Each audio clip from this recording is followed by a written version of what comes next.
जी नमस्कार साथियों, कैसे हैं आप लोग। स्वागत है आपका हमारी इस सीरीज में, जिस सीरीज का नाम है ब्रह्मास्त्र। और ये जब चलेगी ना तो अच्छे अच्छे क्वेश्चंस यहाँ पर टिकेंगे नहीं। ठीक है गाइस, तो आप देखिए ये जो ब्रह्मास्त्र है और आज हम इसे चलाएंगे। आज हम अपने तीर धनुष से आज इसको हम ब्रह्मास्त्र को चला के रहेंगे। सिर्फ 10 क्वेश्चन ब्रह्मास्त्र चलेगा आज, उसके बाद में अगला ब्रह्मास्त्र भी चलाऊंगा, लेकिन सिर्फ आज के लिए 10 ब्रह्मास्त्र मैं चलाऊंगा। ठीक है, तो चलिए हम अपने टॉपिक की शुरुआत करेंगे अब। ओके, तो देखिए हमारे सामने टॉपिक 2 का क्वेश्चन आ चुका है। ठीक है, जिसमें क्वेश्चन का है कि 16 एवं 4 का प्रथमानुपाती कितना होगा। ठीक है, और जब भी उनको प्रथमानुपाती निकालने का बात करेगा तो इसमें एक फॉर्मूला होता है जो प्रथमानुपाती निकलता है, तो प्रथमानुपाती का फॉर्मूला होता है A गुने B। ठीक है गाइस, आप देख सकते हैं 16 एवं 4 का प्रथमानुपाती कितना होगा। तो हल के अनुसार जो हमारा इसमें ट्रिक लगता है वो है A गुने B। ठीक है, A गुने B यानी A को 16 मानते हैं, B को 4 मानते हैं, तो हमारा हो जाता है 16 चौका 64। ठीक है गाइस, जब 64 होता है तो इसका प्रथमानुपाती जो होगा वो 64 होगा। ठीक है, तो ये आप ध्यान में रखेंगे। ओके, चलिए ठीक है, बढ़ते हैं हम अगले क्वेश्चन की ओर। तो चलिए गाइस, टॉपिक 3 हमारे सामने आ चुका है।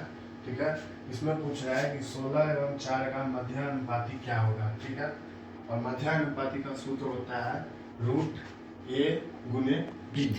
ठीक है गाइस, तो आप देखिए हम अभी इसको सॉल्व करेंगे। ठीक है, तो हल गुने √A गुने B। ठीक है, ये हमारा 16 है। ठीक है, तो A को लिखेंगे 16, B हमारा 4 है। ठीक है, जब ये लिख लेंगे तो 16 4 जब रहेगा तो 16 का जब स्क्वायर होता है तो रूट में जाता है। ठीक है, तो रूट 16 का हो जाएगा 4 और इसका हो जाएगा 2। जब ये दोनों को गुना कीजिएगा तो हमारा आंसर आ जाएगा 8। तो हमारा मध्यानुपाती जो होगा वो 8 होगा। ठीक है, आप देख सकते हैं और इसको आप नोट कर लेंगे। ओके, चलिए गाइस, आगे हमारा टॉपिक नंबर 4। ठीक है, तृतीयानुपाती। तो आप देखिए 16 एवं 4 का तृतीयानुपाती बोल रहा है। ठीक है गाइस, तो तृतीयानुपाती का एक सूत्र होता है, जो सूत्र होता है B² A। ठीक है, तो उस सूत्र पर इसको बैठा देंगे, B² A equal to B यानी कि हमारा जो 4 है वो, तो 4 का स्क्वायर बटा में A जो है हमारा 16 इक्वल टू 4 का जब स्क्वायर करेंगे तो कितना हो जाएगा 16। ठीक है, तो जब 4 का स्क्वायर 16 हो जाएगा तो 16 बटा 16, 16 से 16 काट 3 हो गया हमारे पास 1। तो ये जो है ये है हमारा तृतीयानुपाती। ठीक है गाइस, आप इसको नोट कर लीजिएगा। चलिए आप आगे के प्रश्न की ओर चलते हैं। देखिए गाइस, आगे हमारा टॉपिक 5। ठीक है, और ये है हमारा प्रश्न। तो आप देख सकते हैं इसमें हमसे पूछा है चतुर्नुपाती। ठीक है, तो आइए अब हम इसको सॉल्व करेंगे। इसका एक ट्रिक होता है जो होता है A/B अनुपात समानुपात C/D। ठीक है गाइस, तो आइए उस पर हम इसको सॉल्व कर लेंगे। तो जो मैंने बताया वो है A/B समानुपात C समानुपात D। Okay guys, ये है हमारा वो सूत्र। इसमें देखिए ये जो है हमारा वो है 16। ठीक है, B जो है हमारा वो है 4। ठीक है, समानुपात C जो है हमारा 24 और D को हम संभाल लेंगे X। ठीक है गाइस, तो जब ये ऐसा क्वेश्चन हो जाए तो इस जगह पर क्या होता है कि 16 को हम करेंगे X से गुना। ठीक है, और 4 को करेंगे 24 से गुना। ठीक है, तो ये हो जाएगा हमारे पास 16X। ठीक है, तो इसका 24 चौका जो होता है वो 96 यानी 96। तो इसको करेंगे 96, X स्क्वायर टू हो जाएगा 16 6 96। हमारा आंसर जो होगा वो 6 होगा। और ये है हमारा चतुर्थपाती। ठीक है गाइस, तो आप इसको नोट कर लेंगे। तो चलिए अगले प्रश्न की ओर चलते हैं। ठीक है, ठीक है गाइस, देखिए हमारे सामने आ गया है टॉपिक 6 और इस टॉपिक 6 में तकरीबन 3 से 4 क्वेश्चन के अंडर में आएंगे। ठीक है, तो सबसे पहला क्वेश्चन हमारे सामने जो आया है वो ये है, 1 रुपये 50 पैसे और 25 पैसे के 324 सिक्के हैं।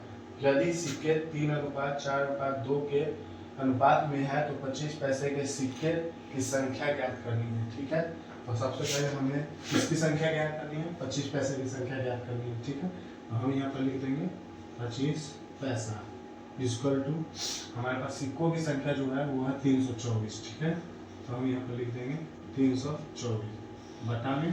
ठीक है, और ये देखिए ये जो तीन संख्या है, तीनों संख्या को हम दोनों जोड़ेंगे। ठीक है, तो जोड़ने पर जो हमारे पास संख्या प्राप्त होगी 4 3 7 और 2 9। ठीक है, यहाँ पर लिख देंगे 9।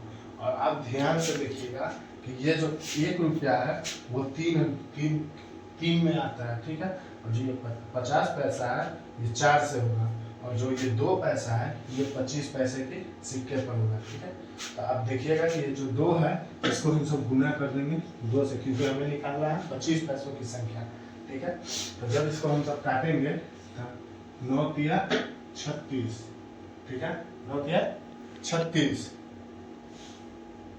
सॉरी 9 तिया 36 नहीं होगा। ठीक है, इसको 9 तिया 36 नहीं होगा, आप इसको काटिए। ठीक है, 9 से काटेंगे तो हो जाएगा 9 तिया 27, हाँ 9 तिया 27 होगा। ठीक है, 27 हम 9 27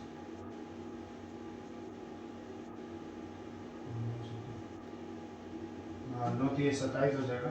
ठीक है, और ये जो 4 है इसको हम सब, तो यहाँ से 9 तिया 27, तो बचा हमारे पास 6 इधर जाएगा तो 64, तो 9 छक 54 होता है, यानी 5। ठीक है, तो चलिए 36 में 2 से गुना करेंगे तो हो जाएगा 36 दूना 72। ठीक है गाइस, तो ये हो जाएगा 72।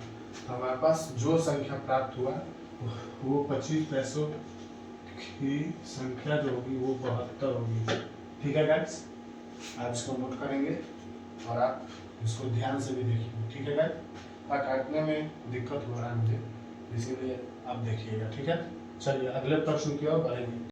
ये देखिए ये आ गया हमारे टॉपिक 6 का दूसरा प्रश्न। ठीक है, आपके बोर्ड पर, तो आप देख सकते हैं यहाँ पर हमसे पूछा है ₹5 के 6 की दर से केले खरीद कर ₹6 के 5% की दर पर बेचने पर कितना उसे लाभ प्राप्त होगा।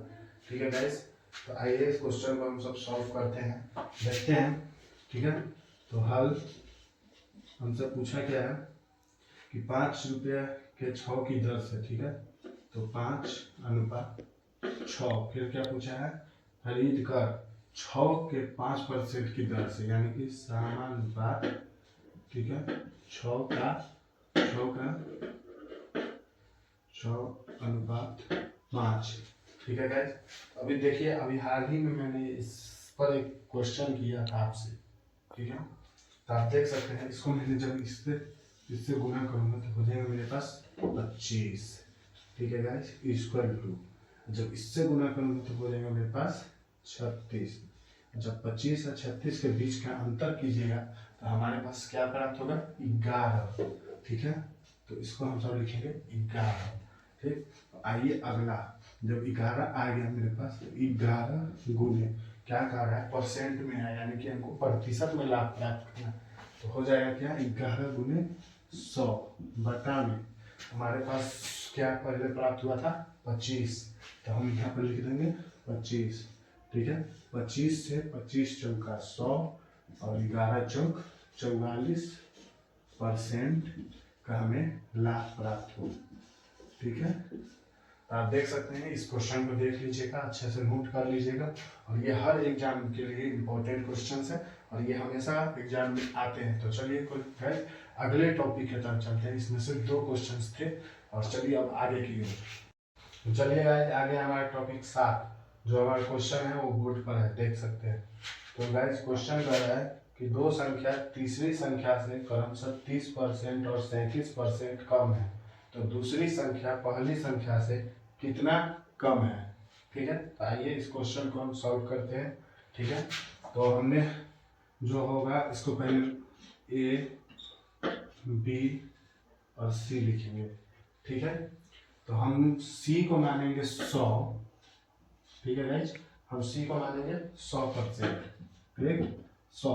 तो इसमें जो कर रहा है दो संख्या, तीसरी संख्या से कम 30% और 37% कम, तो इससे जो पहली संख्या होगी वो कितनी कम होगी, वो हो जाएगी 70%, ठीक है।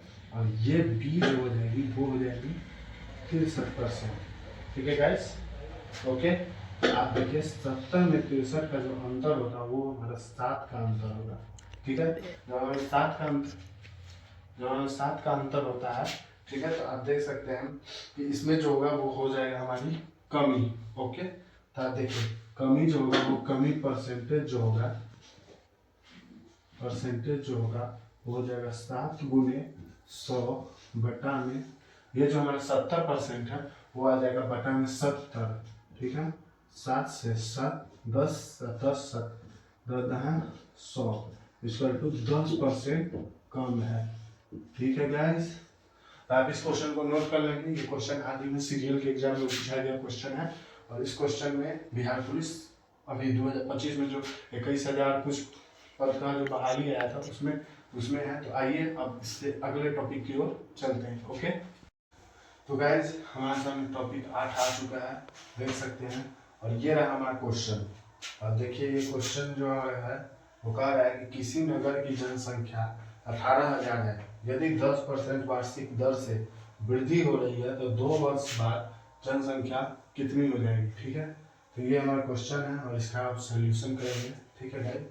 ये हाल ही में बिहार पुलिस के एग्जाम में आया हुआ क्वेश्चन, ठीक है। तो आइए इसको हम सॉल्व करके दिखाते हैं। आप देख सकते हैं कि 18,000, ओके, की जनसंख्या बटा में 100 गुने कितना कह रहा है 10% की वृद्धि हो रही है। हमें पता है कि हमेशा 100% में वृद्धि हो जाए, 100% होता है कोई भी संख्या का, तो उसमें जब 10% की वृद्धि हो जाएगी तो वो हमारा बन के हो जाएगा 110%, ठीक है गाइस। तो आप देखिए ये हो जाएगा हमारा 110% बटा में 100, और कितने बार वृद्धि हो रही, 2 बार, यानी कि 2 वर्ष, ठीक है गाइस। तो ये हो जाएगा हमारा 110 बटा में 100, ये परसेंटेज इस जगह पर नहीं लगेगा, ठीक है गाइस। तो आइए अब इसको हम सब काटते हैं। 2 0 से 2 0 खत्म, 1 0 से 1 0 खत्म, 1 0 से 1 0 खत्म, 1 0 से 1 0 खत्म, ठीक है गाइस। और ये हो जाएगा 2 बचे 10, 2 9 18, ठीक है गाइस। जब आप इसको गुना भाग कीजिएगा, 11 121 में 9 से गुना कीजिएगा, उसके बाद में 9 से गुना करने के बाद में 5 से भाग कीजिएगा, तो हमारे पास जो आंसर प्राप्त हो जाएगा वो हो जाएगा 2178, यानी कि 2178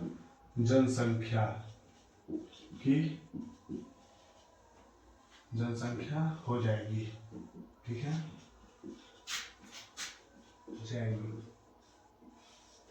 ठीक है गाइस, ये होगा हमारा। तो आप इसको नोट कर लेंगे, ठीक है।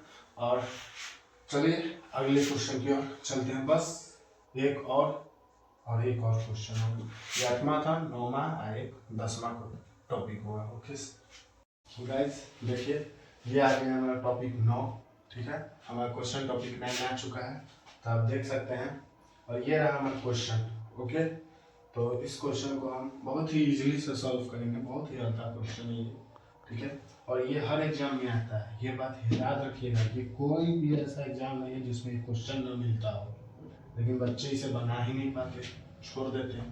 तो आज हम इसको आपको बनाने का एक बेहतरीन ट्रिक दिखाते हैं, ठीक है। और ये मात्र 1 मिनट में ये सॉल्व हो जाएगा क्वेश्चन, ठीक है गाइस। आप देखिए हल, ठीक है। आप इसका भीम का जोड़ कीजिएगा, ठीक है, भीम का जोड़ कीजिएगा तो ये क्वेश्चन ऑटोमेटिक सॉल्व हो जाएगा, ओके। तो आइए जब इसको करेंगे तो 2 1 1 3 3 बटा 2 हो जाएगा ये गुने 3 कम 3 1 4 4 बटा 3 हो जाएगा ये गुने 4 4 1 5 5 बटा 4 हो जाएगा, ठीक है गाइस। तो ये हो जाएगा ऐसे, और उसके बाद में इसको मारिए डॉट डॉट, और यहाँ पर जब गुना कीजिएगा तो ये हो जाएगा n + 1 बटा में n, ठीक है। इक्वल टू में 1 जरूर दीजिएगा, ठीक है। इक्वल टू में 1 जरूर दीजिएगा आप, ठीक है गाइस। तो आइए देखता हूँ इसको कैसे करें। तो ये देखिए, इसको 3 से काटिए ना, 3 से 3 खत्म, 4 से 4 खत्म, तो n से n खत्म, ठीक है गाइस। हमारे पास जो बचेगा वो हमारे पास आ जाएगा 2 और 1, एक इसलिए है तो यहाँ पर हो जाएगा n प्लस 1/2 आंसर, ठीक है। ये हमारा आंसर हो गया। ओके, तो चलिए आप इसको ध्यान देखिए। चलिए अब अगले टॉपिक की ओर चलते हैं। तो गाइस आप देख सकते हैं एक शानदार प्रश्न हमारे पास आया है, ठीक है। अब आप ये देखिए, जो हमारा टॉपिक 10 जो है वो हमारे सामने बहुत ही हेवी प्रश्न को दिया है। ये प्रश्न जितना देखने में आपको भारी लग रहा है उतना ही ये हल्का है, ठीक है। जितना आपको देखने में ये भारी लग रहा है उतना ही ये हल्का प्रश्न है, ठीक है। और आप देख सकते हैं कि इस प्रश्न को जब हम सॉल्व करेंगे तो आप भी कहिएगा कि अरे भाई कितना हल्का प्रश्न था ये। तो आइए हम आपको दिखाते हैं कि सॉल्व कैसे होगा, ठीक है। देखिए 2.349, ठीक है, का दशमलव गिन क्या होगा। 49 के ऊपर जो है ये डैश लगा हुआ है, ठीक है। जब डैश लगा रहे दशमलव के बाद में आप देख सकते हैं कि यहाँ पर जो होगा, पहले तो हम इसको तोड़ लेते हैं, ठीक है। तो हल इक्वल टू 2 प्लस, ठीक है, जब होगा तो यहाँ पर लिखिएगा 349, ठीक, और ये हो गया, ठीक है, 2 + 349, ठीक है। अब जब ये हो जाएगा तो इसको बटा में करके जी कितने के ऊपर डैश लगा हुआ है, तो ये 2 के ऊपर डैश लगा हुआ है, ठीक है। तो यहाँ पर लिखेंगे 99, ठीक। अब आप देखिए जिसके ऊपर डैश ना लगा हो उसका 3 है तो माइनस में कर देंगे 3, और यहाँ पर तो 3 अंक है दशमलव के बाद, तो जिस पर डैश लगा हुआ उसका 9 लिखाता है, ठीक है, और जिस पर डैश नहीं लिखा लगा रहता है उसका 0 लिखाता है। तो ये हो जाएगा हमारा ये। तो जब इसको सॉल्व कीजिएगा तो ये हो जाएगा हमारा 2 × 349 में से जब 3 को माइनस कीजिएगा हमारे पास प्राप्त होगा 346, ठीक है। तो ये हो जाएगा हमारा 346/990। क्या ये कटेगा? क्या ये कटेगा? देखिए अगर कटता है तो काटिए, ठीक है, नहीं तो इतना पर भी आप छोटे आंसर को कर सकते हैं, ठीक है। ये सबसे हेवी प्रश्न आता है और हर एग्जाम का ये सबसे इम्पोर्टेंट प्रश्न है। बच्चा इसे छोड़ देता है, क्यों? क्योंकि इस जगह पर डैश देख के वो घबरा जाता है, ठीक है। देखिए ये हो गया इसका आंसर। ओके, चलिए गाइस टॉपिक 10 का ही एक और प्रश्न, और ये हमारा आखिरी प्रश्न होगा। और जब आप देखिएगा तो बताइएगा कि वीडियो आपको कैसा लगा, ठीक है। धन्यवाद गाइस। एक प्रश्न और कराता हूँ, आप देखिए। चलिए गाइस टॉपिक 10 का दूसरा प्रश्न आ चुका है आपके बोर्ड पर, ठीक है। आप ध्यान से देखेंगे और ये हमारा दूसरा प्रश्न, इस पर ध्यान दीजिएगा। यहाँ पर आप जो है वो ध्यान दीजिएगा क्या कि यहाँ पर जो डैश लगा हुआ है वो तीनों संख्या पर है, ठीक है। यहाँ पर जो डैश लगा हुआ है वो तीनों संख्या पर है, और इससे पहले में जो डैश लगा हुआ है तो वो सिर्फ 2 संख्या पर था, ठीक है। अब इसको भी देखिए, आपको हम अच्छे से समझा देते हैं। जब ऐसा है क्वेश्चन तो आप यहाँ पर 2 + 349 को लिखिए और बटा में, ठीक है, क्योंकि यहाँ तीनों पर डैश है तो हमारे ऊपर तीनों संख्या रहेगी, बटा में तीनों का जब डैश है तो तीनों की संख्या का 9 नीचे लिखेंगे, 9, ठीक। अब आप बताइए कि यहाँ दशमलव के बाद में किसी पर डैश नहीं है, ठीक है। आप देखिए दशमलव के बाद में, सॉरी कहने का मेरा मतलब है कि दशमलव के बाद में तीनों संख्या पर डैश है, ठीक है, और इसमें एक संख्या भी ऐसी नहीं है जिस पर डैश नहीं है। अगर ऐसा होता है तो हमको न किसी से माइनस करना है न किसी चीज से प्लस करना है, ठीक है। तो हमारे पास सीधा जो आंसर हो जाएगा वो हो जाएगा 2 × 349/999। ये रहा हमारा आंसर, ठीक है गाइस। तो चलिए गाइस बस आज के लिए इतना ही, फिर मिलेंगे अगले सेशन में। और अगले सेशन जो हमारा शुरू होगा वो टॉपिक 11 से लेकर टॉपिक 20 तक का होगा। और इस सेशन में आपको कैसा लगा आप हमें ज़रूर बताइएगा, और वीडियो अच्छा लगा हो तो लाइक सब्सक्राइब जरूर कर दीजिएगा। ठीक है गाइस, चलिए धन्यवाद गाइस।